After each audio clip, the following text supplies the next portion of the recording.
Well, workers trooped out in many states in Nigeria on Tuesday to heed calls by the organized labor for a nationwide protest over the 5-month-old closure of universities and other tertiary institutions following strikes by unions in the institutions.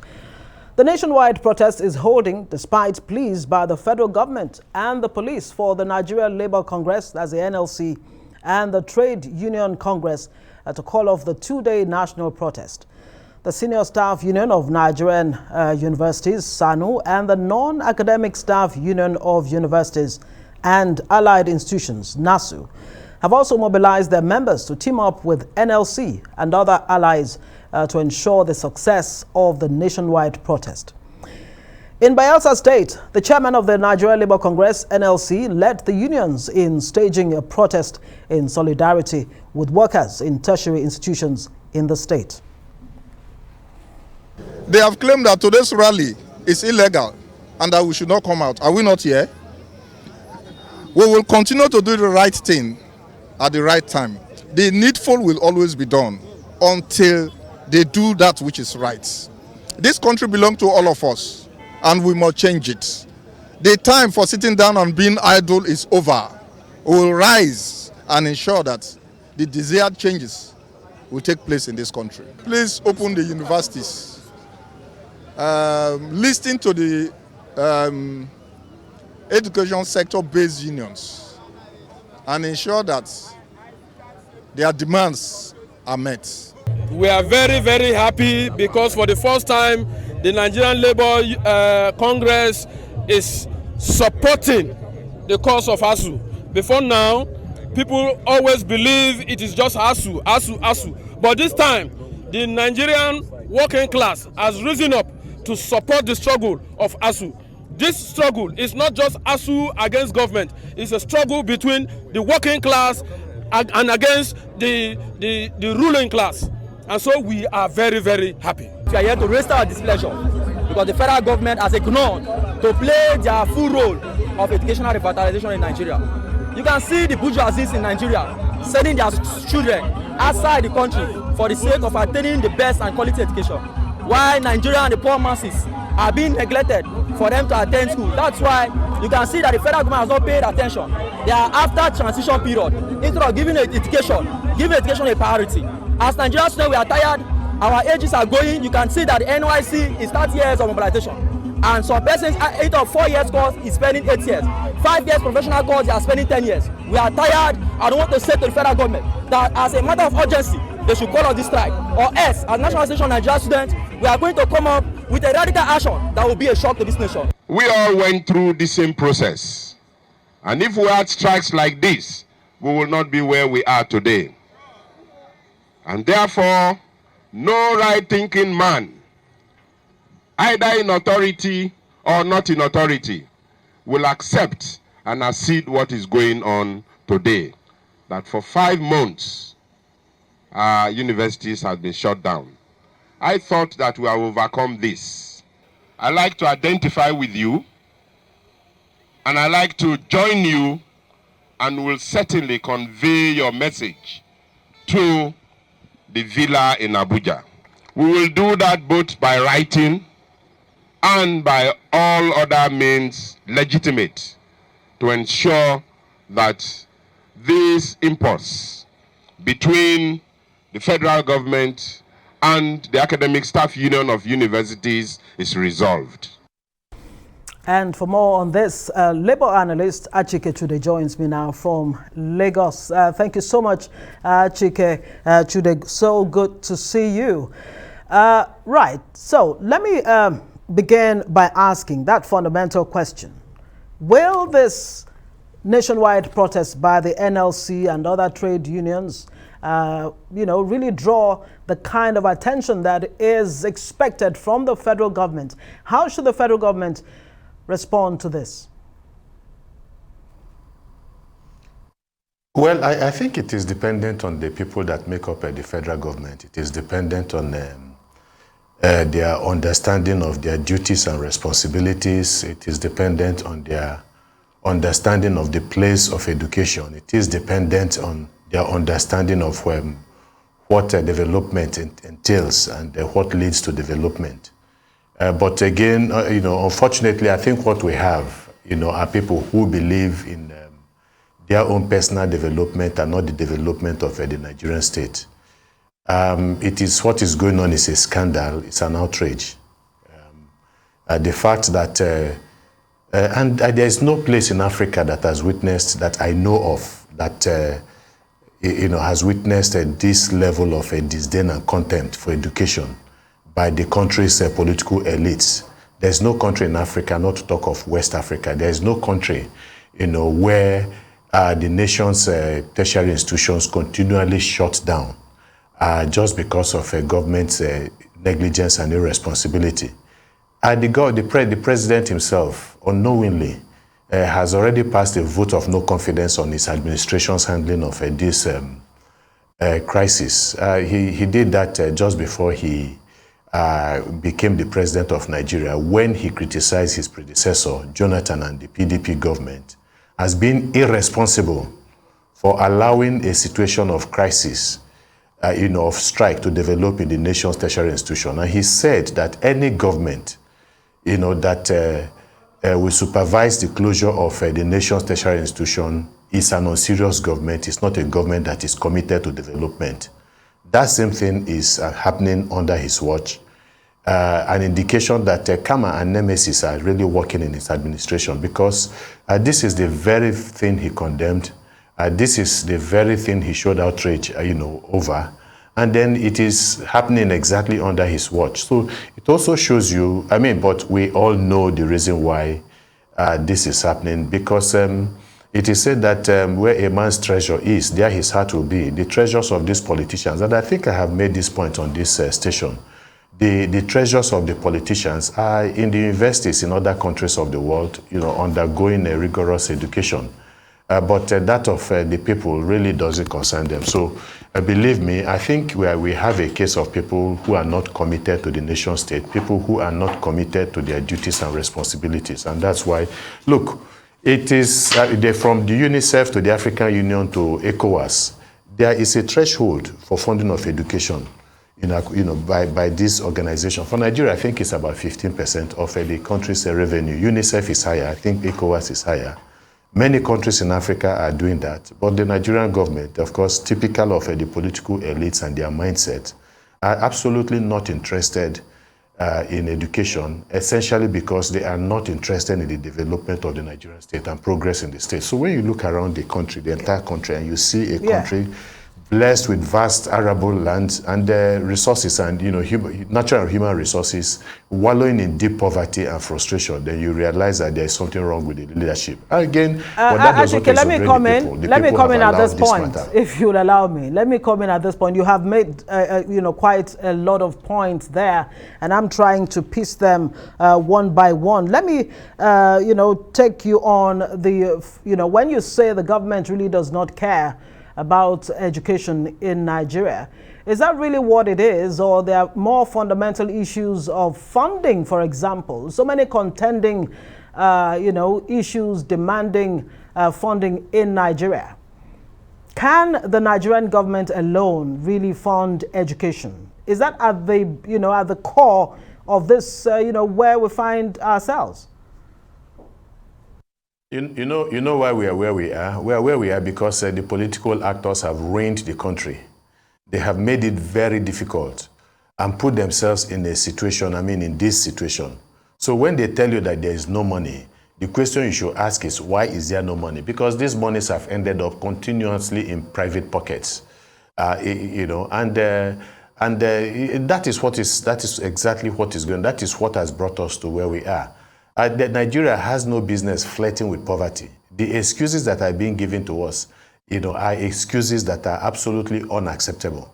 And even in the midst of this, don't also forget that even in the midst of this, the way the government goes about doing things, giving monies to Afghanistan, a country that is of no strategic national and security interest, extending rail line from Niger, from the parts of the north to Maradi in Niger Republic, worth billions of naira when the university system is rotting away. then it gives you an idea that there is a misplacement of priority, absolute priority. If they want to do something else that is of interest to them, the money will resurface. I mean, not too long ago, they committed about 5 billion naira to Dangote, a refinery, $5 billion. Where did the money come out from all of a sudden? Committed how much again to the revamping of the refineries that they refused to repair and refused to build new ones all this while. So these are some of the issues. And so when you see government, spend money in this manner, and yet when it comes to those things that are very critical, that of strategic national security importance to the country, which is education, and then they will tell you that there is no money.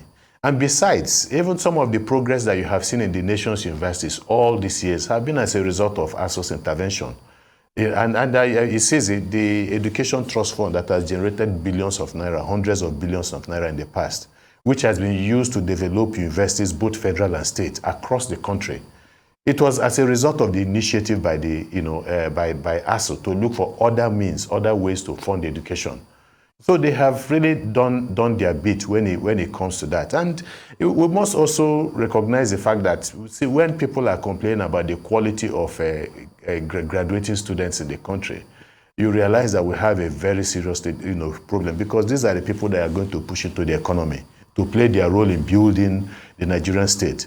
And so when they do not have the requisite qualification, it becomes a problem. So you can imagine that the little credibility that the university system has today is as a result of the many years, over 30 years, over 3 decades of consistent struggle by. You do agree that these problems have been lingering long before this administration, and one can only hope, that we can begin to chart a course, forward for not just the Nigerian government, for ASUU itself, and tertiary education, in fact, education as a whole in Nigeria. Still staying on the issue of funding. I mean, some have said, look, as part of solutions, as part of way forward, save from cost of governance. I'd like you to address that issue of wastage in governance. So many, pipes where funds actually just, drain from. What do we need to check all of those excesses as far as wastage in government is concerned, and save money, for vital areas like education? Yeah, well, the part of the commitment, the promised commitment of the president when he was seeking to be elected president of Nigeria is to tackle exactly what you're talking about by tackling corruption. And then when you tackle corruption, obviously there will be a lot of money within the system to use for things that are, of importance to the nation state. But unfortunately, corruption, I think the late Dr. Tunji Bretwe described it as a king corruption. Corruption has become king in Nigeria. And so these have been responsible for the wastages. But apart from even the wastages that, the monies that we lose through corruption, is also the money that is, that we are losing through legitimized stealing and corruption. I mean, a governor leaves a public office and then he runs for the Senate. He's paid allowances, stupendous, outrageous allowances as a former governor of the state. And then he's still being paid, stupendous, salaries and allowances as a senator of the Federal Republic, being paid more than the president of the United States and the president of some of the most buoyant economies in the world. So these are some of the contradictions that we are seeing, and we see these things, every day. But besides that, again, is the fact that if you look at what is going on in the oil industry, the fact that we are told that Nigeria loses billions of dollars on a daily basis, on a weekly basis, every day in the oil industry, and that we cannot adequately account, for the barrels of crude oil that is being produced, then you realize that there is money if we are diligent enough, if we are committed enough, if we show the right political will to do the right thing. A lot of oil companies are owing, billions of, hundreds of billions of dollars to the Nigerian government. And courts, some courts in this country have given, judgments in favor of the Nigerian government to recover these monies from the oil sector. They have been unable to recover all of this money. So you see so much wastages, across board. And that tells you that actually there is money if we do the right thing to fund education properly. But we are not doing it because, again, some government officials Achike, are let me come in at this point. Yes, I mean, great points you make. I wish I could just allow you to reel out all the challenges, but we'll be remiss if we're not able to come up with concrete solutions as to the way forward. A lot has been said about the need for universities to have a good level of autonomy. Would you recommend the university autonomy, to attract private sector endowments on the condition that there will not be corruption within the system in a way that can actually attract investors? Is that a sustainable, way forward? Look. That has been the primary demand of ASUU. If people have been following what ASUU has been saying, all this while, they have been asking for university autonomy. They have been asking for the powers of the vice chancellors, for instance, to be curtailed, and so that you have a collegiate kind of responsibility that would not just involve the school administrations, but that would also involve lecturers and students also, in a committee that will be responsible for supervising what happens within the university system. And obviously this level of autonomy would unleash some other dynamic forces within the university, in such a way that would enable the university to generate funds and also allow, and again, also encourage the private sector to, I would agree with you really, we also need to bring them in to also invest adequately, in the university systems. You see people coming in to build put infrastructure in place, just naming after themselves and all that. So we need a lot more. And we need researches. We need the private sector to also institute researches, that will be conducted by the universities in this country, so that they can also make money in that process. This is what we are seeing. You need to properly equip this university system to get them ready, to compete with their peers in other parts of the world. And the only way you can do that is to adequately fund them so that they can be in a position to compete globally. Right. And, you made a point earlier about how Nigerians, spend so much educating their children in tertiary universities across the world, helping those systems actually improve their own tertiary education. In 5 months, Nigerians, according to reports, have spent over $300 million this year alone. Just imagine that this amount was plowed into the university, system in Nigeria. And that would mean that the quality of education really should be at par with the best that you'll get, whether it's Yale, Oxford or Birmingham or any of those universities. If Nigerians can pay this much abroad, what's wrong with putting this kind of money into our, university system in Nigeria and get the same quality, if not better? Again, it depends. You must also ask yourself, who are the people that are investing these monies in some of these institutions abroad? The children of the elites, those who have the means to be able to do that. And education is a right. Education should be a matter of national emergency, because if you don't educate your people, you're going nowhere. The crisis of insecurity that we see in many parts of the country has a lot to do with education, because education has a way of freeing the mind. It has a way of elevating the mind, and ensuring that the person that is educated or suddenly realizes that he has stakes in the society. But when you don't educate your citizens, they are going to be filled with all kinds of things. And then you don't find, and then they leave, even for those who leave schools, and then they don't have, jobs. The devil will find jobs for them. And so we need to make sure that we have the right kind of mindset. And the only way we can have the right kind of mindset among the citizens is to ensure that they are properly educated, not just any kind of education, because it's not just about the four walls of a university, higher institution, but the kind of education that liberates, the kind of education that conscientizes the people and also makes them,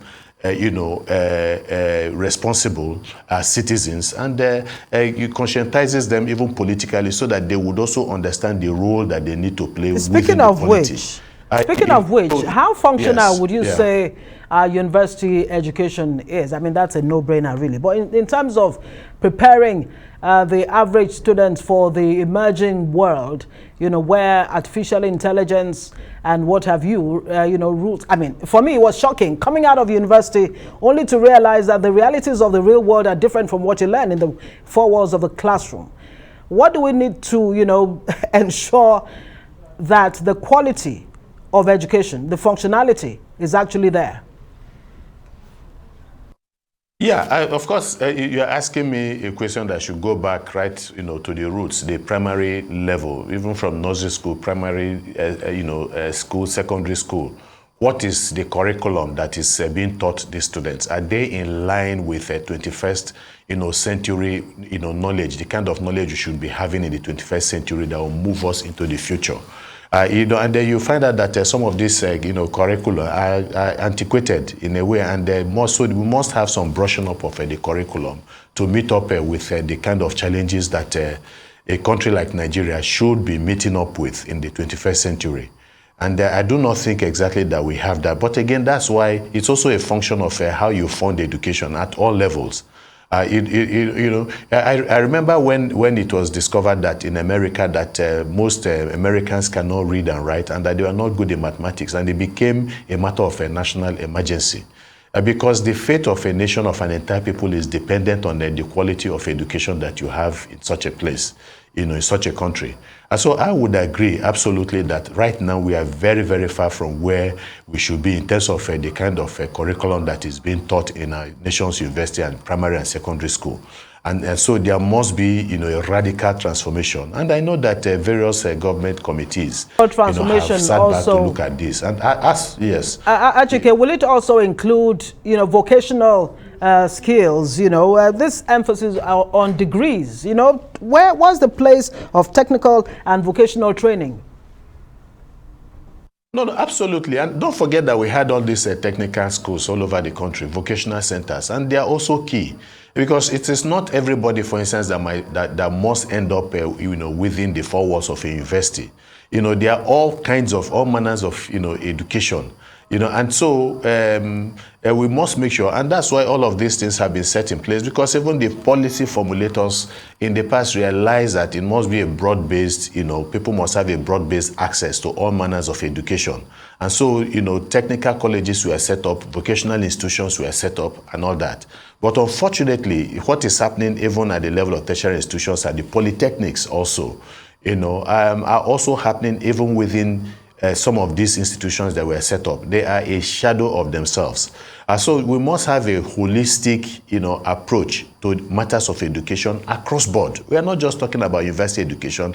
That is absolutely key. We are talking about that. But also, the practical, aspect of education, which most of the technical colleges and polytechnics are actually better suited for, should also be encouraged. The 30 minutes apparently not enough to, even scratch the surface. Thank you so much for joining us on the Arise interview. Of course, the NLC in their protest have said government should do something drastically. Otherwise, a repeat, if not worse, of NSAS 2020 may just happen. And we hope it doesn't get to that point.